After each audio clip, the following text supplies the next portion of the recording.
bulkan ng Canlaon City sa Negros Oriental. Ayon naman sa Governor ng Negros Occidental, 5 lugar ang nakaranas ng ashfall. Handa na rin silang magdeklarar ng state of calamity.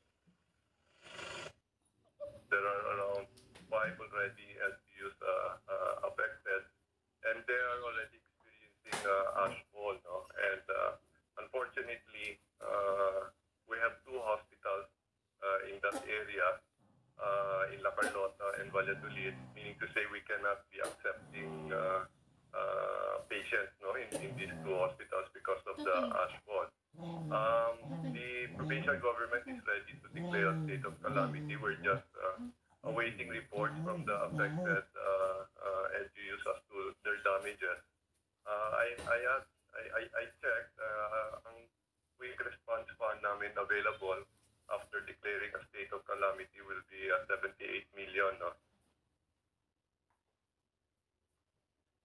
Kabayan na patupad na rin ang forced evacuation ng mga barangay malapit sa paanan ng bulkan. Ngayon, nakikita namin na sunod-sunod ang pagbaba ng mga bus ng Bago City. Karga-karga ang mga evacuees. Kakabalik lang ng supply ng kuryente. Kung makikita nyo, kanina walang kuryente kasunod ng pag-alboroto ng bulkan Canlaon. Ngayon, may kuryente na ulit dito sa barangay Maaw sa Bago City. Kabayan. Romy, hanggang ngayon ba ay nakikita pa rin at visible pa rin ang paglabas ng bulkang ng mga abog? Alam mo kabayan, pagpunta tayo dito kanina, wala tayong makita, zero visibility si Canlaon na natapunan siya ng clouds, yung porsyon ng bulkan na may natatabunan ng mga clouds ang tuktok na bulkan kahit hindi natin makita kung may lumalabas pa na usok mismo sa summit ng o sa crater ng bulkan. Pero ngayon, wala nang ashfall, pero yung mga daan, balot pa rin sa abo, kabayan.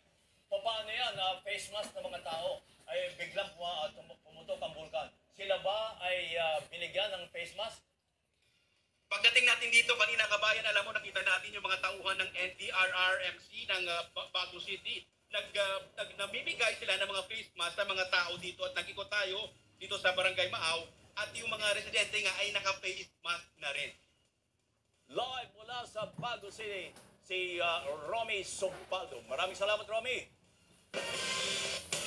Sa ibang balita naman, sugatan na ang 5 motorista habang hindi bababa sa 10 sasakyan ang nadamay sa karambola matapos araruhin ng isang SUV sa kahabaan ng UN Avenue sa Maynila.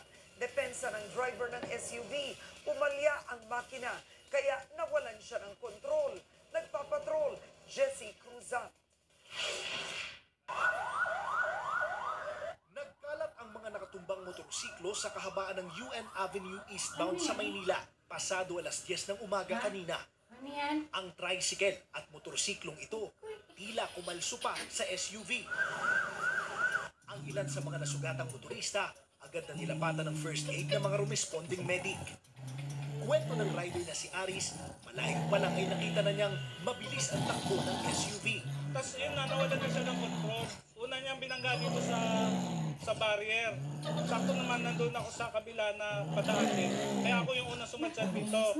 Bukod sa 8 motorsiklo, nadamay din ang pick-up at ang sedan na ito. Nagulat na lang ako, medyo gumilid yung sasakyan ko. Akala ko nagilitan lang ako ng motor.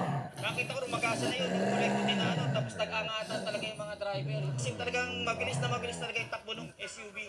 Isa sa nagtamo ng malalang sugat ay ang driver ng tricycle na ito. Tuwing ko po kayo naman po siya, katawan niya, kaso nga po, yung ulo niya po yung damage.